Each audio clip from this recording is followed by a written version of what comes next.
Hi, I'm Megan and welcome to my kitchen. In today's What's for Dinner video, I'll be sharing with you what meals we had this past week. Our dinners were easy to make, budget friendly, and delicious. So if you're looking for some weeknight meal ideas for your family, just keep watching. For dinner this first night, this was off a meal plan, but pizza and wings just sounded really good to me, so I decided to make it. In this bowl, I've got some chicken wings. These were bagged frozen, and the bag said that you could cook them from frozen, so I decided to try it this night. The oven is preheating to 425 degrees. I'm going to drizzle the wings with some oil and then sprinkle them with baking soda. I've heard this helps them get brown and crispy. You can season these up any way you want to. I'm going to do some garlic powder, paprika, and salt and pepper, and then I'm going to give that a good toss. You could absolutely deep fry these. You could cook them in the air fryer. I'm going to cook them in the oven. Like I said, it's preheating to 425 degrees. Here I have a baking dish. I lined it with foil just for easy cleanup, and then place some wire racks on top of that. I'm going to add my chicken in a single layer and give them plenty of room for so they're not touching. I baked these for about 25 minutes, flipped them, baked them for another 25 minutes until they were at least 165 degrees internal temperature, and then I'm going to toss them in our desired sauces. Now for the pizza, I've got a baking pan. I sprayed with some cooking spray.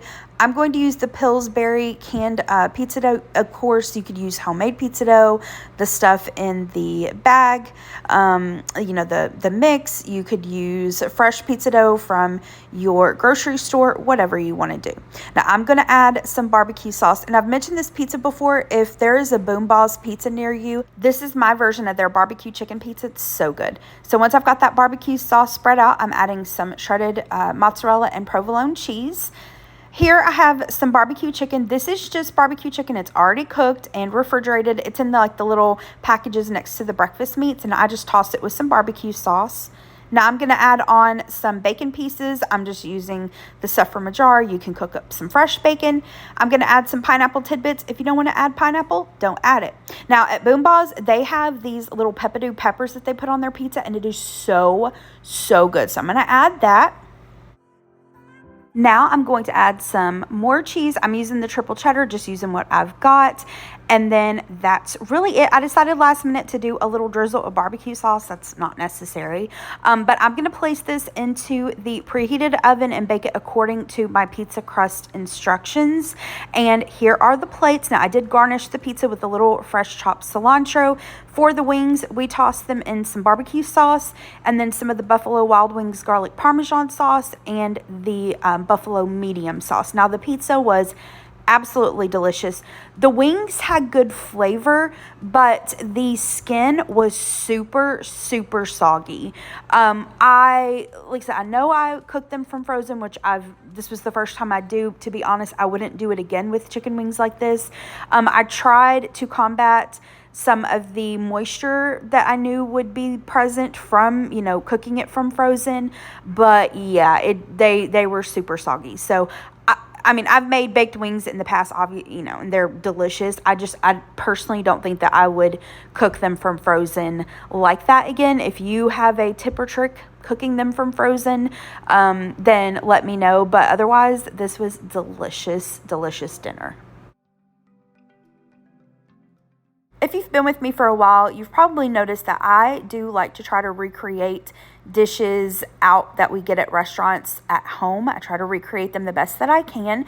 And this is one of those dishes. So several years ago, we had a client in Fort Worth, Texas. So we spent a little bit of time there, and we went several times to a restaurant there called Shadra Metzen Grill.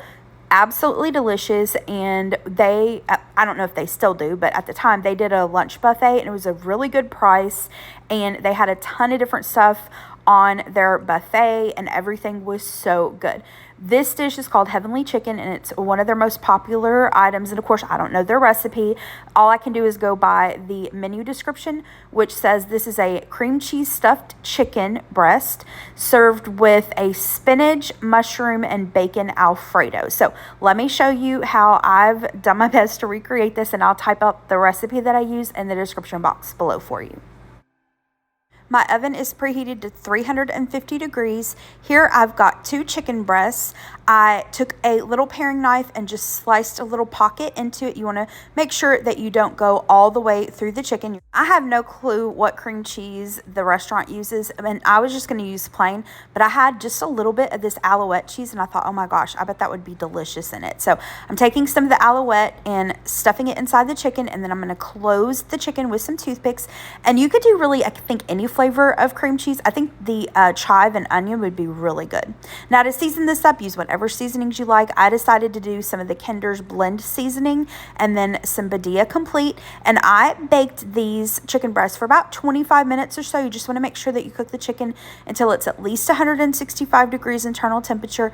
Let it rest for about 5 minutes before serving it, and some of the cheese will ooze out a little bit, but that's totally fine. You can just scoop it up and serve it with the chicken. Now for the Alfredo sauce. In this little skillet, it's on about medium heat.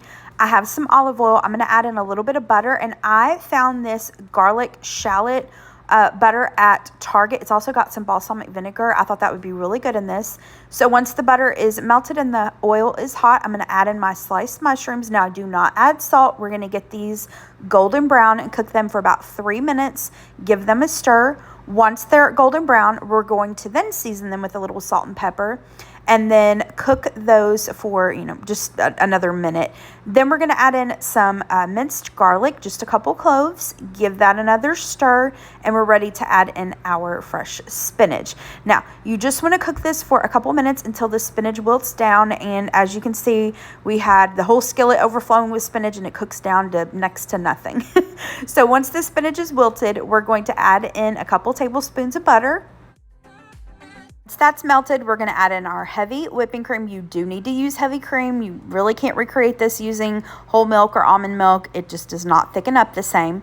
We're going to bring this to a simmer and simmer this for about 3 to 5 minutes until it starts to get thickened. Once it's at that point, we're going to add in some grated Parmesan cheese. Give that a stir, and then add in some cooked and crumbled bacon. Again, I'm just using the stuff from the jar. So once that's stirred in, give it a taste, adjust the seasonings to your taste. I did add in some freshly cracked black pepper. I did not need to add any salt between the Parmesan cheese and the bacon pieces. There was plenty of salt in there for our liking, and then that's it. The Alfredo sauce is done. For one of the sides, I'm going to make some broccolini. You may also see it at your grocery store marked as baby broccoli. Tastes very, very similar to broccoli. It's just, I'd say like maybe a little more tender, a little more easy to eat than the thick broccoli stalks. So I'm going to add some of this Tuscan herb olive oil. I've just got it on hand. I want to use it up. You use whatever kind of oil you want. And then same thing with the seasonings. Use whatever you like. I'm doing the Kinder's buttery garlic and herb seasoning. I'm going to give that a toss, and then I popped this into the oven. Now, it was set at 350 degrees to cook the chicken, but I bumped it up to 425 degrees while the chicken rested and just cooked this for maybe about 5 to 7 minutes until it was tender to our liking. And I like it to get brown, and the edges of the broccolini to get a little brown and crispy. It's so good. Now, if you saw the menu description of this dish from Chadra, they would serve this over penne pasta. So they'd lay down penne pasta and then add the chicken breast and then add the Alfredo sauce. But I always felt like it was kind of hard to eat because the chicken is more of a fork and knife dish. But that's just my personal preference. You can serve it that way if you want to. I like to serve this with mashed potatoes on the side. These are just some of the Reese's brand garlic Parmesan mashed potatoes. They had them at Food Lion for, I think, like buy one get one free. These were like $2, so I just microwaved them according to the package instructions. Here are the plates. So we've got the broccolini, the chicken. I just laid down the cooked chicken breast and added some of that Alfredo sauce on top. And then, like I said, I like mine with mashed potatoes. Getting a bite of the chicken and the mashed potatoes and that sauce, yum, perfection. And Gary does like his with pasta, so I served the chicken breast, the Alfredo sauce, and then a side of cooked rotini pasta with the Alfredo sauce on top of the pasta. Y'all, this is so good. Obviously, it's a richer dish. It's not something you want to eat every day. This was our Sunday dinner this week, but it is so good. That chicken, I've made this before with just plain cream cheese in the middle, and I think, you know, definitely using the Alouette or like a flavored cream cheese just makes it so much better. It gives it so much more flavor. And that Alfredo sauce is just delicious. It is so, so good. For dinner this next night, I made teriyaki shrimp. I did not follow a recipe for this. I just kind of made it up as I went. Here I have this bag of frozen vegetable fried rice. This is from Trader Joe's. I'm just going to microwave it according to the package instructions. And we're going to start on the other side. We're doing some hibachi style zucchini. In this skillet, the heat is set, I believe, between like medium and medium high. It was halfway between those two. Got some olive oil. I heated up. I'm adding in some chopped onions, and I cooked those for about 3 to 5 minutes until they were starting to get golden brown and they were tender. I'm then going to add in some zucchini. I just cut these into little sticks. I'm going to cook that for another maybe 3 to 5 minutes again until the zucchini is golden brown and tender. I'm then adding a little bit of minced garlic as well as some soy sauce and then butter. And I'm just recreating like how they make the hibachi vegetables at our local restaurants. So cooking that for another minute or two, and then that's it. The hibachi style zucchini is done. Now for the teriyaki shrimp, again, oil in a skillet. This is on medium-high heat. I seasoned up the shrimp with some of the Kinder's Japanese barbecue seasoning. Use whatever seasonings you like. And this shrimp goes by really fast because the shrimp don't take very long at all to cook, just a minute or two on the first side. Gave it a flip, cooked it another minute or two, again just like the Japanese restaurants, adding in a little pat of butter and finishing it off with some of this Kinder's Japanese barbecue sauce. You could use your favorite teriyaki sauce and or you know, make your own. Give that a stir and then just another minute and that'll be done. I decided to add some sesame seeds, and then yeah, that was it. Like I said, the teriyaki shrimp took like less than 5 minutes to put together, so quick. So there's the teriyaki shrimp, and then here's the fried rice. Again, just cooked it in the microwave. They also have skillet instructions on the back. Here is my plate. Gary ate later than I did. He was working late this night. I've got the rice, the zucchini, the shrimp, and then I did a drizzle of some store-bought Yum Yum sauce. I'm not going to show it because I did not like the sauce at all. Like, that's a huge understatement. It was nasty to me. Gary didn't really love it, but no, it's a no for me. So I didn't want to show it. I didn't want to recommend it. But otherwise, other than the Yum Yum sauce, everything was really good. Dinner the next night, we were going to go out to eat and have a little date night, but Gary was again working late. He works from home. We own our own business, but he had a deadline he was trying to meet, and so just worked better to have something delivered to the house. We ordered from just a local mom and pop Italian restaurant that we'd never tried before. It was delicious. We will definitely order from them again. Gary got their meatball sub with a pasta salad, and then I got their chicken Alfredo, and the little foil packets are some garlic bread, and everything was delicious. So good. At dinner time the next day, Gary wasn't hungry. He'd eaten a late lunch. And so I didn't want to make anything, really extravagant or involved just for me. And then I also wanted to make something that would be easy to warm up for whenever he was ready for dinner. So I just did the Trader Joe's Mandarin Orange Chicken. You guys have seen me share it before. I like to cook it in the air fryer until it is crispy and then toss in the sauce. And then I did some of the same vegetable fried rice from when I did the teriyaki shrimp. Again, just microwaved it. And that was dinner, quick and easy, but yummy. For dinner the next night, I made a Moroccan chicken and rice. The recipe will, of course, be in the description box below for you. Here are the ingredients we're going to use to marinate the chicken.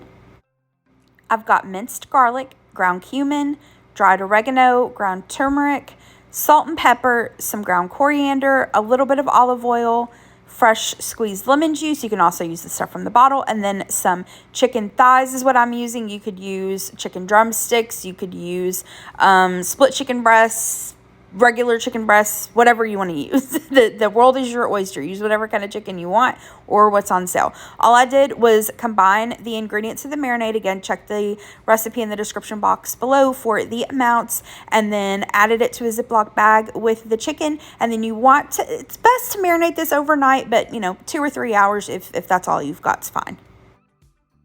The oven is preheating to 350 degrees. You want to use an oven-safe skillet for this. I've got some olive oil preheating. This was on medium-high heat. We're going to take the chicken, and you want to put it skin side down first. Cook it for about 5 minutes. Then we're going to flip it. Cook it another 5 minutes. Then we're going to add in some chicken broth. I'm just using water and chicken bouillon powder. We're going to add a little bit. Now I have this whole measuring cup here. I'm not going to use it all for the chicken. The rest of it's going to be for the rice. Add the broth and then cover this with a lid, and you want to simmer this for about 10 minutes. After 10 minutes, you're going to remove the chicken to a separate plate. Set it to the side. This chicken is not done at this point. We're going to finish cooking it later. Now, I had a little more like chicken juices than I needed in broth, so I simmered that for just a couple minutes until some of that liquid evaporated, and then I'm adding in some chopped onions. We're going to cook that on about medium heat with some turmeric and some coriander, and we're just cooking that for maybe about 3 to 5 minutes or so until the onions get tender. I'm going to add in some minced garlic. I'm using this stuff from the jar. You can mince your own, of course. Give that a stir. Cook that for a minute or so. And then we're going to add in our rice. Now, the recipe called for basmati. I didn't have any. I had jasmine. You want to rinse the rice in a fine mesh strainer with cool water until the water runs clear. There was a little piece of the package in here, so I just pulled that out. Give that a stir. Cook the rice for about 2 minutes. And then we're going to add in the broth. Give that another stir. We're going to take the chicken and nestle the chicken into the rice and broth. Pour those juices from the chicken in there and then cover this with a lid. This is going to go into the preheated oven and bake for about 20 minutes. Once it's done, or rather it will be done when the chicken is cooked all the way through at least 165 degrees internal temperature and your rice is cooked all the way. Now, when you pull this out of the oven, don't uncover it. Leave it set for about 5 to 10 minutes to, allow some of the water to evaporate out of the rice and help it finish cooking. Fluff the rice with a fork, and then that's it. To go along with the chicken and rice, I did some Moroccan roasted carrots. Again, the recipe will be in the description box below for you. Here on this baking pan, I have some carrots. I sliced them diagonally, and I tried to slice them in a way that the carrots would all cook at the same time. I tossed the carrots with a little bit of olive oil, some ground ginger, cumin, smoked paprika, a tiny bit of cinnamon, tiny bit of cayenne, and then some turmeric. Again, toss those, baked them at 350 degrees for about 30 minutes or so. It really just depends on how, big your carrots are. You just want to cook them until they are fork tender. And then at the very end, once they were done, I tossed them with a little bit of za'atar seasoning. I have this on hand, so I tossed it. If you don't have it on hand, no worries at all. They're plenty flavorful without them. All right, here are the plates. So we've got some of the chicken and rice, the carrots. Now, the chicken and rice recipe suggests you serving some Greek yogurt, cilantro, and lime wedges as a garnish. For me, you can take or leave the cilantro and the lime wedge. I mean, it's good to add something to it, but for sure, don't skimp out on the Greek yogurt. I'm not a big Greek yogurt fan just by itself, but something about the chicken and rice mixed with the Greek yogurt, it's really, really good. For the last dinner in this week's video, it was just a cold, rainy, dreary day, or I guess not really cold, just more rainy and dreary, and I just wanted home cooking, but I also didn't really feel like cooking. So here's what I found from the freezer and pantry to put together for dinner. Have these frozen Tyson country fried steak patties. I got these on sale, I don't know, a few weeks or so ago. I am going to bake them in the oven according to the package instructions. I've got this Cracker Barrel boxed macaroni and cheese. Again, going to cook that according to the package instructions. I don't remember if we had this before this night or not, but it was pretty good. And then for the gravy, I have this pepper gravy mix. Again, cooking it according to the package instructions. I've heard a lot of people say that these LeSueur peas are really, really good. So I got just a small can the other day at Publix. It was on sale. I got it to try, and Gary's not a huge pea fan, so it was really just more for me. And then I wanted just a little bit of mashed potatoes with this, so I have these little instant mashed potato cups. Again, you guessed it, cook it according to the package instructions. Here are the country fried steak patties. If you've never tried these before, I actually think they're pretty good. Here are the peas. I just warmed them up. I drained the peas, added a tiny little pat of butter, some salt and pepper. And then for the gravy, I like to add in a tiny splash of milk and some fresh cracked black pepper just to, kind of make it my own, a little more homemade tasting. And then macaroni and cheese was creamy, like I said. Here are the plates. So we've got the country fried steak, the gravy, a little bit of the mashed potatoes and peas. I just split that container between Gary and I, and then we have the macaroni and cheese, and this was good. Everything came from the freezer pantry, but it hit the spot. It was the comforting meal that I needed, and having stuff like this really helps us not eat out so much. I know it's not the best thing for you. There's a lot of preservatives and, salt and all that jazz, and that I know. You don't have to leave me a comment down below. I know. But something quick and easy to put together for dinner instead of going to eating out. Great to have stuff like this on hand. It was really helpful. All right, that is it for this week's video. Thank you so much for watching. I hope that you enjoyed this video. You got some dinner ideas. If you did like it, hit the thumbs up button below and subscribe to my channel if you're not already, and hope you have a great rest of the day. Thanks so much for watching. Bye-bye.